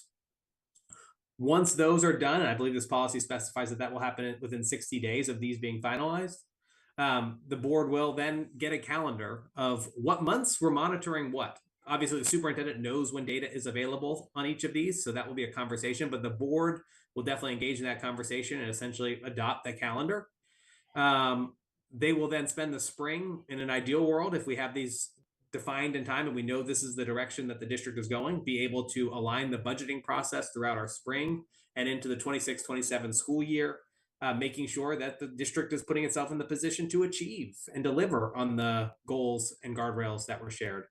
And then it is my understanding that these will all begin and go live in 26-27. So the goals will become the district goals, all the progress measures, the monitoring would start in the new school year with the new budget. So again, this is just my understanding in the draft here, but I would love for anyone else to chime in if anything is here. And ultimately, it is the board and superintendent's decision on how to move and where to move. Director Walker. I have a process question, which is not normal for me, because I just bug process all the time. If let's assume that the Future Ready plan gets approved, and we decide to add a guardrail at the next meeting, does that reset our 60-day window, or are we able to add that and continue on the current timeline? Yeah, as a process question, so one, if this policy is going to be up to vote in December, so there's the 30-day comment period, we also don't need to bring this to vote in December. So we can, you could have I won't be here. You could have a second workshop, based on the results of November's vote. Then that would restart your 30-day public comment period. I think Liz can speak to this more as well. But it doesn't reset that 60-day for Dr. Walters until it passes. So this language could change at any time while it's not on the table for a vote. Okay, so we have a 30-day comment period before we're able to vote on it. But if we add or subtract, then we have to workshop it again and create another 30-day comment period. Yes. If it's substantive, yes. And I would think that that is. I would assume, I would yes, assume it is. But I won't be chair, so anybody can make a decision. That's what I wanted. I wanted to check because I mean, yes. Yep. And then the 60 days is triggered by the adoption of the goals and guardrails. And I have two thoughts on this that might help you. Number one is none of these are going into effect until July 1st in the new school year anyways, which would put, if you wanted to make sure everything was set, bow tied and ready to go by July 1st, you would need to have this final policy adopted by May 1st. So that you still have some good timeline to be able to do that and get the adoption by May 1st. The second thing would be is if you approve this policy with the 4 goals and the 4 guardrails that's currently there, and this will be a question for Liz, my assumption would be Dr. Walters and his team would begin and put together all those progress measures within those 60 days. If the board then adopts a 5th guardrail or a 5th goal, then the superintendent would have 60 days, but they wouldn't have to redo all of the work on the other ones that were already completed. It would really just be doing the progress measures for that new added guardrail or goal. Yes, I would agree. So long as the goals remain the same that would be in the existing policy. It would just, and really they would have 90 days because if they know that this is going to a vote, and then there's a 30-day review period that they can start to think about it. And then once it's adopted, the 60 days would be triggered. Mm-hmm.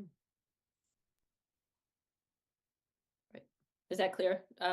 Director Walker, did you have any follow-up questions? Nope, that was clear. Okay. Thank you. Yep. Dr. Walters?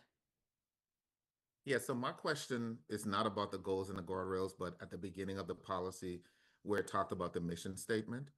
And so one of the things I noticed is that and I can't remember what superintendent it is, forgive me, but the policy says that it was adopted in 2009 and it was last revised in 2015. And the mission statement that's listed there is not the one that we currently use, and perhaps it needs to be updated, just generally speaking, because if 2015 is the one that's listed, it's been 10 years. And I believe, I don't want to quote the superintendent, who I think it is, that has the current mission and vision statement that we use in the district that's on the website that's totally different from the one in the policy. I just think that we could take this opportunity to make some revisions on our mission statement, which has nothing to do with the goals and guardrails, but it is the intro piece of the policy. So I wanted to highlight that it is not aligned with what we have published on our website. On our website, the vision statement talks about the college career and life ready pieces, and there's just some misalignment. And when I saw the policy with the mission statement, I said I haven't seen that in years. And then I looked for the policy origin, and it was 2009, and then updated in 2015. Not sure if the update included a change in the mission statement. So I just wanted to bring that to the board's attention. And I will update that to align with the districts for before this goes, if it's going to go for Yeah, and I just don't know if there's an opportunity for us right now to even re-envision the mission statement. Since, I mean, it's been quite some time since we've used that mission statement.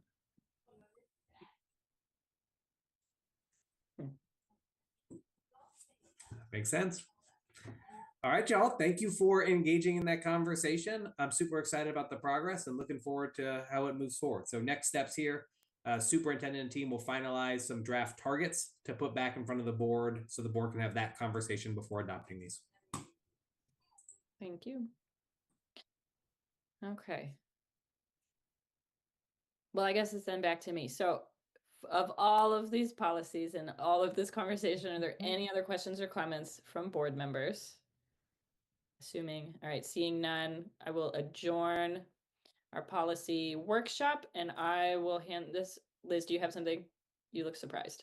No, Right. I'm sorry, Okay. I don't look surprised. I was just thinking, are we, I guess, and this is a question to go back to Ben, is this moving forward for their 30-day review? Or are we? No, I think we have to wait for the superintendent to Okay. bring the baseline numbers before we Okay. can do the review.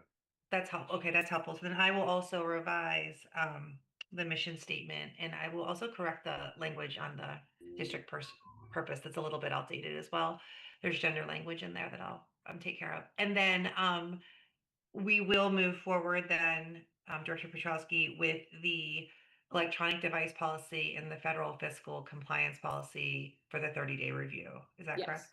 Okay, that's all I wanted to make sure I had all my ducks in a row. Thank you. Thank you. Okay, so the policy workshop is adjourned, and I will hand this to Director Walker for the rest of the meeting. Thank you, Director Petrowski. And thank you all for indulging in this conversation for just a little bit longer. Hopefully it won't be too long. But what I wanted to do just briefly is have a quick conversation about how we will design and what we will talk about during our meeting on the 17th. And I received some feedback from several board members about kind of how they would like to see this go. And we did have some back and forth that was then decided we should do publicly. And so I'm bringing it here. But before we start, I want to make a couple of suggestions on how I believe we should kind of work on the 17th, and then I will, after that, pass it over to Mr. Mackey to moderate the conversation so that I can participate, not as the person who's kind of running the meeting, but as a board member who wants to participate in the conversation. And so based off of what I heard, and thank you for all of you who submitted some suggestions, and also thank you to all of our board members who have completed some community outreach and who continue to do that over the next few days. I had two, one with Mr. Barker, where we had almost 40 people at the Pittsburgh Project last week, and then a Zoom call the other day where we had 24 folks. So I think this was probably the right way to go to get feedback on the Future Ready plan and the implementation plan. So as I think through the conversation, here's what I would suggest. I think we should have kind of a hybrid meeting where there is some time for us to talk with the administration through some questions that we may have, whether it be our personal questions or questions that we receive from the public. And if that is agreeable, I would recommend that we submit as many of those questions to the superintendent as we can in advance, so that he and his team can prepare for that. And then we can have that open discussion around community concerns or other questions that we may have regarding both the implementation plan, but the Future Ready plan as a whole, as we lead towards a vote on the 25th. And then we can have just a really kind of open discussion between the board about what this kind of next week plus looks like as we lead into the 25th, just to ensure that we haven't missed any pieces that are going to be critical for board members' ability to decide which way they would prefer this work to move. If you've noticed this morning, and I apologize that it was late, but it took a little bit of time to get some language sorted out in addition to a holiday. The resolution was added to the agenda this morning for you all to review and for the public to review. And so we can have that conversation as well, but we will also have it at agenda review. So there's a couple of times that we'll have conversations over the next 13 days-ish. But I wanted to kind of set that framework for how I think the meeting could run next week, to give us an opportunity to accomplish our goal of both talking to the community, but having an open discussion between board members about what is to come. So with that, I will stop and turn it over to Mr. Mackey. Thank you so much. And so to just summarize what I've heard, and again, correct me if this is incorrect. Directors held individual conversations in community, probably got some questions and whatnot. If those questions haven't already been shared, there's an opportunity now to share them with the superintendent so we can start getting answers to those questions. There will be a discussion, no vote, on the 17th to elevate some of those, get answers, have that public conversation about this. And then on the 25th would be another discussion plus a vote at that time. And so first of all, is that accurate from what I heard you share there? That is accurate. Yeah. Okay. So no vote on the 17th. There will be a discussion on the 19th, which I believe is agenda review, and then potential for more discussion on the 25th, followed by a legislative vote. Great. So with that, board, I'll open it up to any thoughts or needs, keeping in mind, while there's absolutely worthwhile and ample time to get answers to questions or documents that exist, there is unlikely insufficient time on that timeline to have superintendent and team pull together any major new deliverables, which we would want the board to vote on. But if 5 board members want something as a deliverable, that is always the board's decision. So I think just keeping that in mind between answers and something totally new. But with that, I guess it is an open conversation, and I will call on folks if you just want to raise your hand, anything that you need or you want to make sure is clear, or if you have any questions to ask about the process going forward.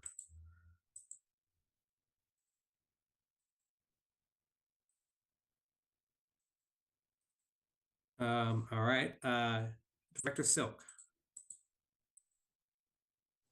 Thank you. So my first question is because I did see that the language was added to the agenda today, and it was added just a couple of hours before our advance questions were due to be part of the public record. So just a process question to start with is, I just wanted the opportunity, if there was something about the way that language is written up in particular, that we wanted to add questions, that they could be included in the Q&A between board and administration. I would appreciate that. Let me make sure I'm understanding. So basically, given that there is language that was posted, and if I have questions about those, could I submit those questions to get response in advance of our discussion on the 17th? And for those questions to be included in that Q&A document that then gets published as part of the agenda, as part of our new procedure, just given the nature of this item. I see no concern.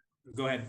Yeah, I was going to say, I think, yeah, I think if there are specific questions that we want to have in writing for the resolution in particular, I think we can make an exception for that one and add it to the public record that comes out after, that gets posted to the agenda.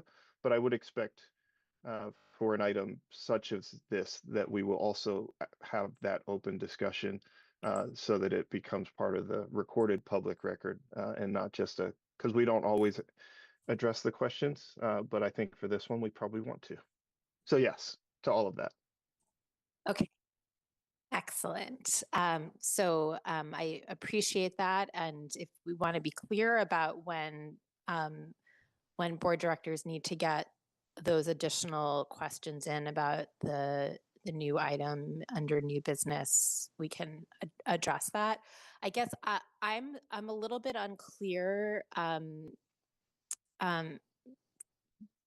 still about how how the questions are going to go on the 17th. So I've submitted a summary of a set of questions that I got from in-person constituent meetings, as well as constituent survey responses and emails. I'm wondering about if we're sending those in advance, not asking for a deliverable, but are we expecting answers in writing? Are we expecting that all of those questions will be answered on the 17th? I just wanted to kind of level set expectations about what would be manageable and meaningful. That's a great point. I do think it is worthwhile for the board here to come to some agreement on this. It would be what I have traditionally seen boards do, and I think is best practice, is to set a deadline by which questions received will be included in a written response. And so again, it could be all of those questions. It would likely, given the 17th is less than a week away, it would likely be any question received by some point this week, maybe Thursday afternoon, tomorrow afternoon, or Friday at noon, or something like that. Anyone after that, of course, board directors are more than welcome to get questions at any point in time. They just can't expect a written response, and that would have to be a conversation on the 17th in that instance. But I think it is also, given that Dr. Walters and his team will be answering most of these questions, there will need to be some leeway for him to be able to note if a question is not a question, but is instead, can you please produce a report of X, Y, and Z that I got asked about? He needs to be able to respond to that, but say, this is a request that is not a question. The board will have to act on that. And then the board can discuss that on the 17th if they would want to require more deliverables from the superintendent. So I do think it is worthwhile for the board here to determine when should we send our questions by to expect written responses around them versus just having a discussion on the 17th. And to be clear on which questions we're talking about the constituent questions that we've been collecting in these meetings, or any question. My recommendation would be, you hear a lot of questions.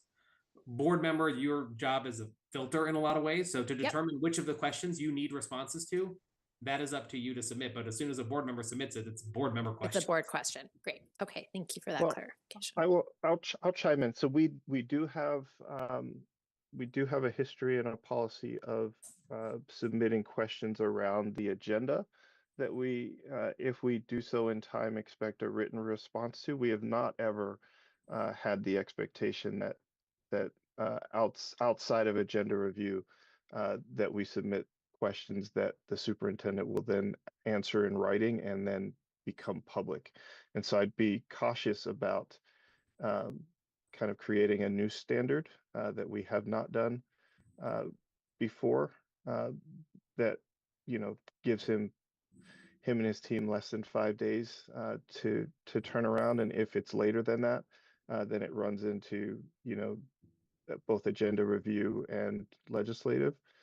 So I think, that's my initial response, is like, we've created an expectation for agenda review questions to be answered both in writing and publicly, and that to become public record. We have not set an expectation for additional meeting questions to follow the same form.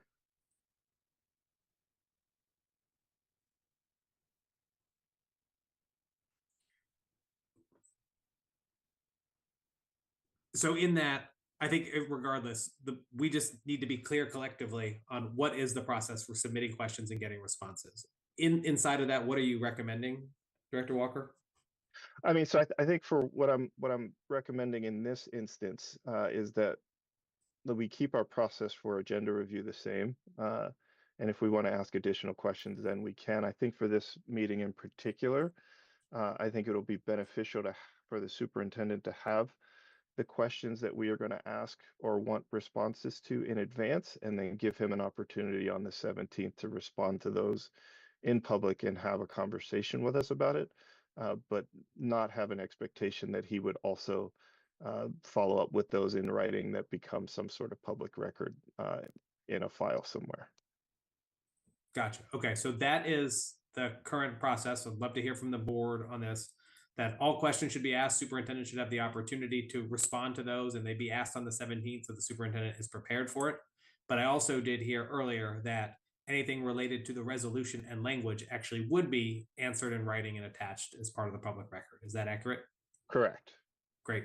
Before we go to Director Reed, who is next, and then Director Taliaferro, I wanted to go back to Director Silk and see if that was responsive to your question, if you had other thoughts or whatnot.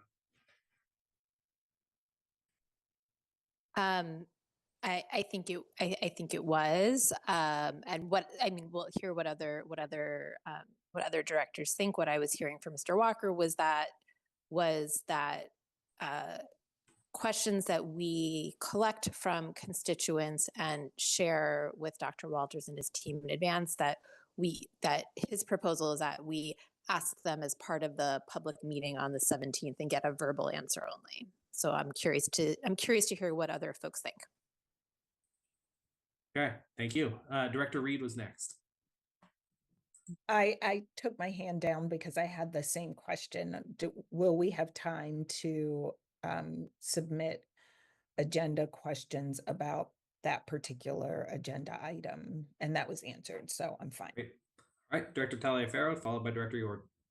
Okay, thank you. I think I'm a little bit confused about what that conversation prior was about. And so I think one, all of our sessions are at different times. I have one tomorrow. I know there's one as late as Saturday. So I feel like those, in the vein of, submit your questions before. I don't know if it's realistic for those who haven't done a session yet. And that would then give enough time for the administration to respond by Monday. So there does need to be a little bit of consideration for that. If that's what's decided to do, I think as many questions as people can give in advance, I think it would be helpful, but just keeping in mind that there are people who are not going to be able to meet that deadline solely because their sessions are later in this process before our Monday meeting. And then I'm just a little bit confused as to what this conversation was supposed to actually be about, which was determining the agenda. And I'm not really certain, like, it feels like we've gone a little bit far left. And so I'm just wondering if, like, I know that there were some very specific, Director Silk was one of those people who had some very specific asks for what the meeting was. I didn't necessarily hear them in your comments, Director Silk. So I don't know if that was intentional or not, but I just am curious as to what actually would make sense. I think it does make sense to be able to have our conversation. I think Director Walker brought this up, but have our conversation with the questions and answers, and then kind of moving from there. But I'm just wondering kind of where we're at with, like, what needs to happen moving forward in preparation for Monday. Gotcha. Thank you for that. And then I'll give Director Silk, if you wanted to respond at any point in a second. Splitting those two things up, that's helpful context that some of these meetings are still happening all the way up to Saturday. So based on what I've heard so far, that kind of goes along with not setting a deadline or having written responses, but instead, when you get the questions, send them to superintendent so the superintendent has as much time as feasible to look at those, make sure we have answers to everything to be prepared for on the Monday night meeting. So it would not be consistent if people who have already had their meetings were able to submit questions and get a written response versus I have my meeting on Saturday, so I'm still going to submit my questions, but I can't get that. So it seems to be the consistent decision that please submit questions that you got, whether community member questions, your own questions, doesn't matter. Any questions you have that you want answered, please send them to Dr. Walters so he and the team can prepare to answer those questions most robustly on Monday night. So that is helpful context. Director Taliaferro, for the second point, and I'll let Director Silk chime in if you have any thoughts and reactions because you were asked about this. Director Walker, of course, feel free to chime in as well. It is based on the conversation thus far, the purpose of this conversation is not necessarily to set the agenda for discussion on Monday. The discussion item is around the plan and what people need around feeling comfortable to make the vote that they're going to make at whatever point. The purpose of this conversation is to make clear the process to getting to all of this over the coming months. So this question period now, how we're going to get responses, the discussion on the 17th, followed by another intervening few days until another discussion on the 25th with a potential vote. So it's really just to make sure that there is clarity and a discussion in public about the process so folks understand. But of course, Director Walker, feel free to chime in if there is anything else that is needed. But with that, let me go to Director Silk and see if you had any additional follow-up based on Director Taliaferro's question, and then Director Walker, if you had anything other context to add. Sure. Yeah, I can be more explicit. I was starting out by responding to what I was hearing. So I do think it's really important that that we start Monday's agenda in a place of clarifying questions, whether they are, I mean, I guess I hear you that they are all board questions because they're being asked by board members. But we've been doing a concerted effort to collect constituent questions Gotcha. and make sure that we've been spending all of this time because we really want to make sure Yep. that this period of time feels like a back and forth discussion between the community and the district, whereas public hearing is very much one way. Yep. And so the reason why I was asking about how's it going to be and is there a deadline? Is it written? And is it just going to be so like as an example, a concern that I would have is, so I've gone because my meetings were earliest. So I was then able to synthesize the data that I got and submitted a set of questions. Yep. Now, if on Monday, then like I'm now tracking my memo and I'm now seeing like, oh, is there information that covers these questions? Like, it's a little bit tricky, I think, for folks to follow that. But what I'm hearing is it's not tenable to have written responses, and I accept that. From an agenda perspective, I think it would be really helpful if the top of the meeting is focused on clarifying questions. So wherever they come from, and a period of clarifying questions about the plan. And Gotcha. then think it's really important that there is then time for a board discussion around really I would like there to be a board discussion, assessing the extent to which the plan that we have meets the criteria that we requested. Because in this case, this is the deliverable that we requested with criteria.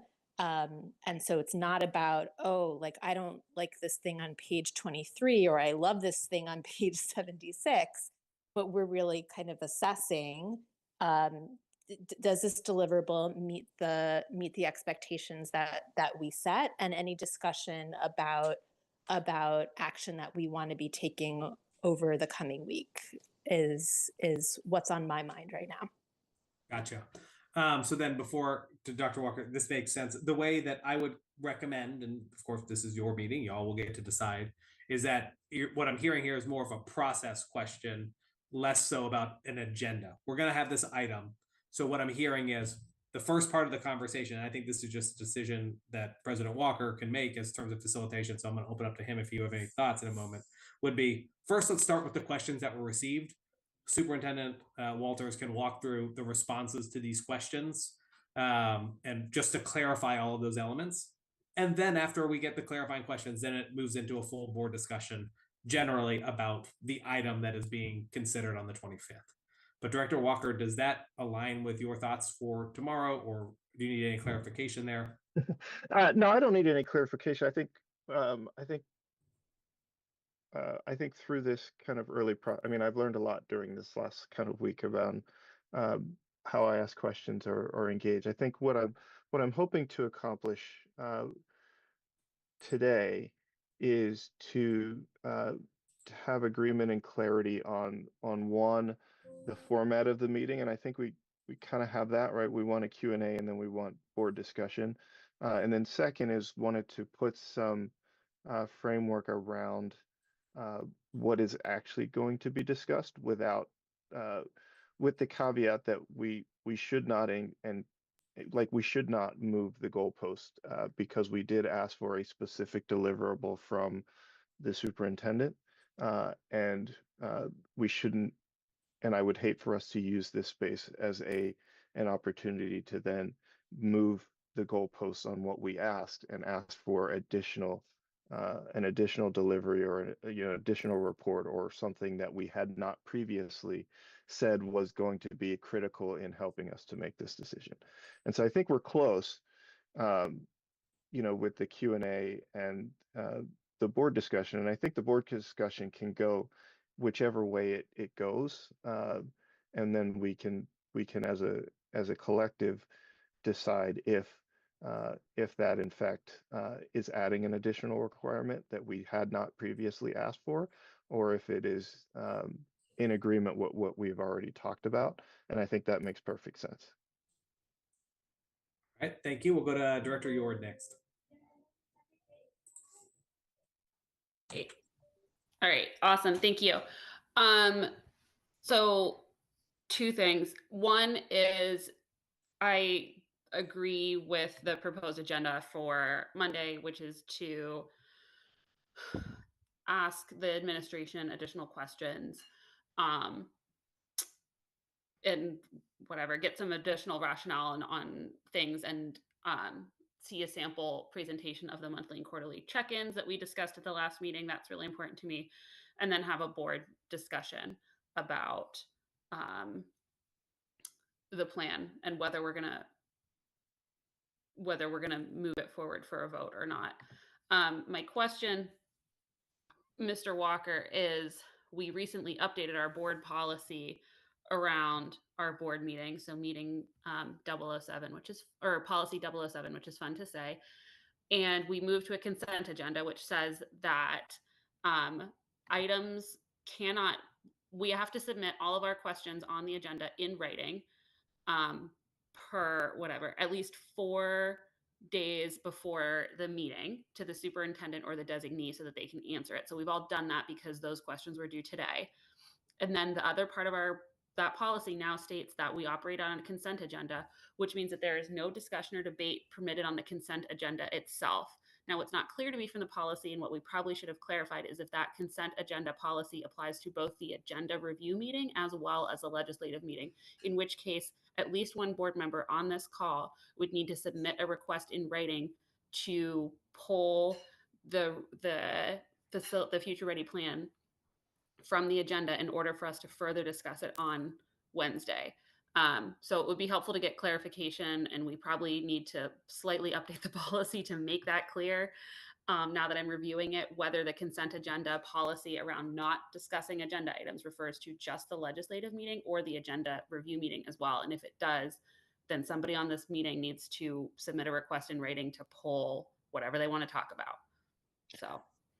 So I'll speak to a part of it, and then maybe Liz can speak to kind of the legalities of it. So discussion is, as far as I understand, discussion is always available at agenda review. That's what it's for, right? And so even the consent agenda idea and framework is really a legislative voting kind of mechanism, not a agenda review thing. So agenda review should be open to discussion. Now we do, as a part of agenda review, and this is, Liz, you can let me know if this is sufficient for notice. But there is a portion of agenda review that asks if there are items that board members would like to be set aside for additional debate or conversation at legislative. And in my kind of understanding, like that could serve as the notice that something like this resolution could be pulled for further discussion at the legislative meeting that would then allow further debate and conversation around it. Yeah, so then we should probably, I'll let Liz jump in and clarify, but we should probably, and I know Jamie's cycling off, but whoever the next policy chair is probably needs to go back in and update the policy on this, because reading it now with clear eyes a few months later, you know, when we were doing the policy, I was very clear on what we meant, and now it's a few months later and I'm not clear on what we meant, and we were not clear when we wrote the policy about when these steps need to happen and what meetings the consent agenda applies to. So there's probably a need to update this policy and do it quickly, because this governs how all our most important meetings run. And at least to me, reviewing it right now, and I'll let other board members chime in if it makes sense to them, but it's not clear what that is, and we should make it clear so that we can be consistent about it at every meeting, and we don't have to rely on Liz, even though she's wonderful, to remind us of what our policy is supposed to mean. One thing I would just say is that there is a provision that says that if the school districts do not receive satisfactory answers to their questions that they've submitted, items may be pulled from the consent agenda for a separate vote if one director requests that the item be pulled for separate consideration by 5 p.m. on the day before the board meeting. Right. So that but we would don't see what board meeting that is. Well, you're not voting into the legislative meeting. Yeah, it's always the So legislative. I would assume that that's because you have up until 5 p.m. the day before you vote. Okay. That 5 p.m. deadline is there to avoid having, which we don't have in this case, but some boards sometimes have members who might want to pull things off like at 6 p.m. and the meeting's at 7, that kind of thing. So you have to give everybody that would give you more than 24 hours notice that it's going to be pulled out of the consent agenda. But I think in this case, you have the time. And also, I mean, this is the policy of the district. The district follows the policy. That's all well and good. I think that if there is a consensus among the board members that there should be discussion about something, certainly the board can discuss it and, I mean, not be concerned that, I think it's better to err on the side of caution and have the discussion than to say that, well, we do just follow the policy and that's why we voted for something we didn't know what we were voting for. And I would just add, while I am not a lawyer, I've seen consent agendas executed in a better half of all the states. Absolutely every single one legally classifies the consent agenda when you're taking action. If you're doing an agenda review meeting where there is no action, there is no consent agenda, this does not apply. It's about the action itself. But to that point, Director Yord, I can discuss with you and anybody else if you would like me to revise this so that it is clearer for the future members, because I know we have 4 new members coming on this board. And the members of this board in the future. Happy to do that. Thanks, Liz. Appreciate you. Ira, were you going to chime in before Director Petrosky? Briefly, and I think Ben addressed the obvious point that agenda review, the whole purpose of it is to discuss items on the agenda. So any deadline that the board has for board members asking that something be pulled for discussion doesn't apply to agenda review.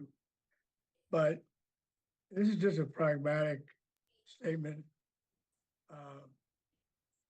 I can't think of any item we've had before this board in many years that has the scope and impact of this future ready plan, because it's more than closing buildings, it's a lot of other things. So I'm suggesting that this item be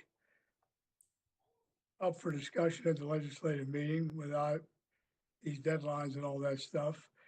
And the board can decide whether it wishes, this is just a mechanical thing, but you may wish to consider whether you want to move this to the head of the agenda and deal with it that way rather than dealing with it at the end or wherever you're going to deal with it. Because a resolution will probably be at the end normally. that's a decision the officers can make and the board can make. But I would suggest that this item be up for discussion at your legislative meeting on the 25th, without any need for somebody to request it. I think that's what the public expects.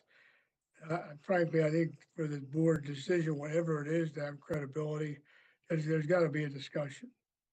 So that's just my thought. Sure, It and I sounds think like for the just to keep us on track here on this, I haven't heard any dissent. It sounds like what we have established so far, and it seems to make sense, and the board can certainly make this decision by doing nothing else if everyone's just in agreement with this, is on the 17th, no action needs to be taken, no emails need to be sent. This, because it's an agenda review, we'll have the full discussion that we talked about in the format talked about, question and answers first, then board discussion. And then based on Ira's recommendation, which the board certainly has the ability to do again without further discussion, is just post this item, not as part of the consent agenda, but just as a separate discussion item for discussion on the 25th. It sounds like that is kind of what is established. I'll look at you, Director Walker, if there's anything, like if you are in not agreement with that, but I feel like if that's the case, we don't need to spend a lot of time on it, given that there'll be discussion on both, and we'll continue forward with what needs to be true for the 17th. no, I don't think there needs to be anything said. I think the mechanics of kind of moving to a true consent agenda, we haven't quite done yet, but essentially we do, because we're voting on all of the education items at once. We're voting on all of the business items at once. The only change I could foresee in a procedural consent agenda is removing those labels and just saying, here's our agenda. We vote on everything except for the pieces that are separate. In this case, that resolution would be a separate item, it would be separate anyway, because that's how we would have normally voted on that one in the new business section. But yeah, I think we're going to have lots of conversation about this over the next 12 to 13 days. And I will take no action to limit that conversation so that we have it the way that we should. Director Petrosky? Thank you. Liz, I just want to make a suggestion to Ms. Yord's point about the confusing language of the consent agenda. Since in this particular instance, since the resolution is listed as new business, I think it should just be like anything that is listed as new business is not part of the consent agenda, because there are times as well where things get put on the agenda a couple days before for various reasons, grants and things like that. So I think that would be helpful in delineating what is the consent agenda and what is not. Thank you. That's a great suggestion. Thank you, Ms. Yord, for bringing it up too, because I reread it as well, and I was like, yeah, that's all from me. Thank you. All right.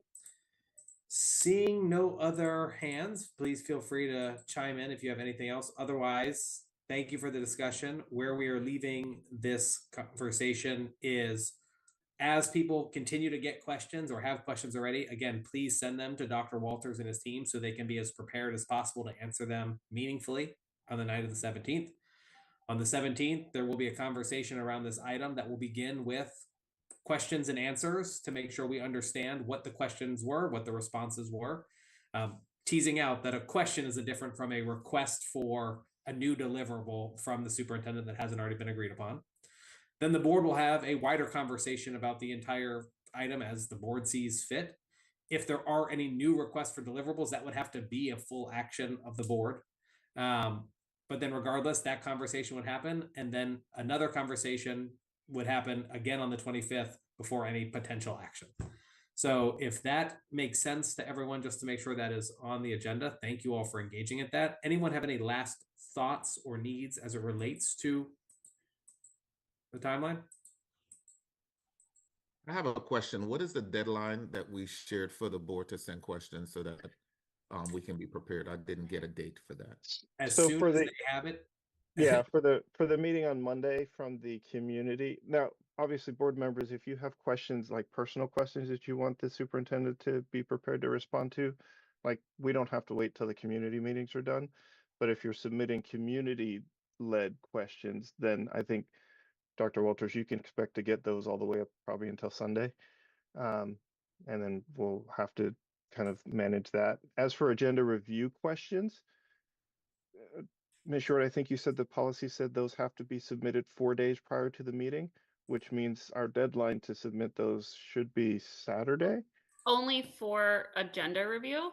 Yeah, so Yeah, for because agenda review, and Stephanie sent out an email today reminding us that we had to submit our questions today. So I'm going based on our policy, which I'm guessing refers to working days, and also based on the email that we got from our boss. yeah, so I think what happens is we try to get the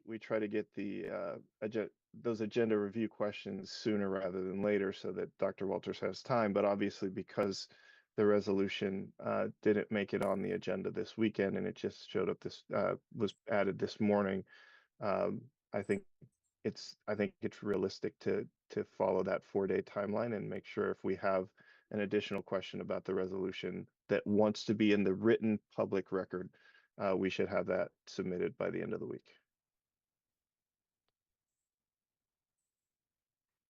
All right, Mr. Director Alfaro. Taliaferro.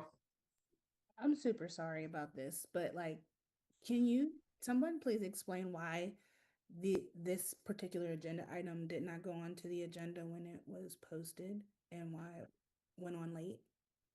Yeah, we spent several days working on making sure the language was inclusive of what we wanted the resolution to be. We had that finalized, I believe, on Monday. But then there's only right now, and still there's only 2 people that can put stuff on the agenda, and both were one was out on Monday, and both were out on Tuesday for the holiday. And so the earliest after we got the finalized language that we could get it on was this morning. Okay. I only just ask because I know you kind of started to say that, but it wasn't clicking to me that was the why, considering we've been talking about that we were going to vote on this in November for like a long time. So I was just wondering why the work wasn't done before the work. Yeah, there were probably 5 or 6 revisions to the resolution language over the course of several days before we settled on what was posted this morning. Okay, thank you for that clarity. That's all. All right, back to you, Director Walker. All right. Well, thank you all again. I know it's late, but I appreciate some extra time. I think it was important for us to work through this, and then I guess we should get ready to strap in on Monday because I don't have a time limit on that one. It's really directed by you all, but it is a in-person hybrid. So if you can make it to Oakland, I think that would be fantastic. And I look forward to seeing you all on Monday and have a good evening. Thank you all.